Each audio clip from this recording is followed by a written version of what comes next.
एक बार महात्मा बुद्ध एक गांव में अपने शिष्यों सहित घने पेड़ डीएच की छांव के नीचे बैठ थे। आसपास के गांवों से बहुत से लोग अपनी मानसिक समस्याएं लेकर महात्मा बुद्ध के पास आ रहे थे। महात्मा बुद्ध उन सब की मानसिक परेशानियों का समाधान देते। सब लोग खुशी खुशी अपनी समस्याओं का समाधान पाकर वहां से लौट रहे थे। वहीं से कुछ दूर बैठा लोगों को बुद्ध के पास जाते देख एक दुखी भिखारी अपने भाग्य को कोसता हुआ यही सोचने लगा कि अभी कुछ देर पहले तो ये लोग दुखी मन से मुंह लटकाए उन महात्मा के पास गए थे, और अब इतना खुश होकर कैसे वापस लौट रहे हैं। आखिर माजरा क्या है? जरा मैं भी जाकर देखूं कि वो महात्मा ऐसा कौन सा खजाना बांट रहा है इन लोगों को। वे इतने प्रसन्न हुए कि उनके चेहरे लाल हो गए।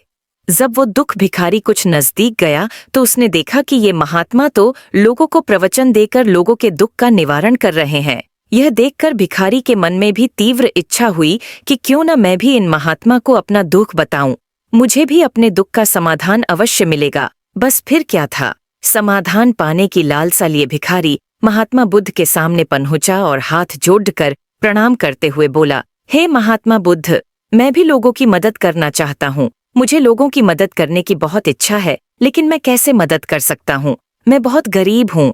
मेरे पास न तो पैसे हैं और न ही कोई ऐसी चीज जिससे मैं किसी की मदद कर सकूं। मैं कोशिश करने पर भी किसी की मदद नहीं कर सकता। मुझे भगवान ने इतना गरीब क्यों बनाया? हे महात्मा, मुझ पर कुछ कृपा करो। इतना बोलते हुए भिखारी रोने लगा। महात्मा बुद्ध बोले, आप बहुत अज्ञानी हैं, क्योंकि आप अभी तक इस भ्रम में जी रहे हो कि तुम्हारे पास कुछ नहीं, जबकि दूसरों को कुछ देने के लिए तुम्हारे पास बहुत कुछ है। तुम बिना धन और वस्तु के भी दूसरों की मदद कर सकते हो।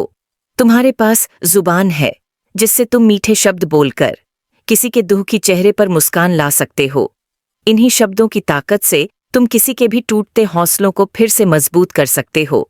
इन शब्दों की शक्ति से आप किसी के भी मन में सकारात्मक विचारधारा के बीज बो सकते हैं और उसे गलत रास्ते पर जाने से रोक सकते हैं। तुम्हारे 2 हाथों से किसी भी कमजोर या लाचार व्यक्ति की सहायता कर सकते हो। आपके 2 आंखें किसी अंधे को रास्ता दिखा सकते हैं। तुम किसी के लिए दुआ कर सकते हो। ये हो सकता है कि उनके बुरे काम फिर से हो जाएं। आप किसी के अच्छे स्वास्थ्य की कामना कर सकते हैं, लेकिन अज्ञानतावश तुम अब तक इस बात को समझ नहीं पाए और इस भ्रम में अब तक जीते रहे कि तुम्हारे पास मदद करने के लिए कुछ नहीं। किसी की मदद करने के लिए धन और वस्तु का होना अनिवार्य नहीं है। बिना धन और वस्तु के भी हम कई प्रकार से लोगों की मदद कर सकते हैं।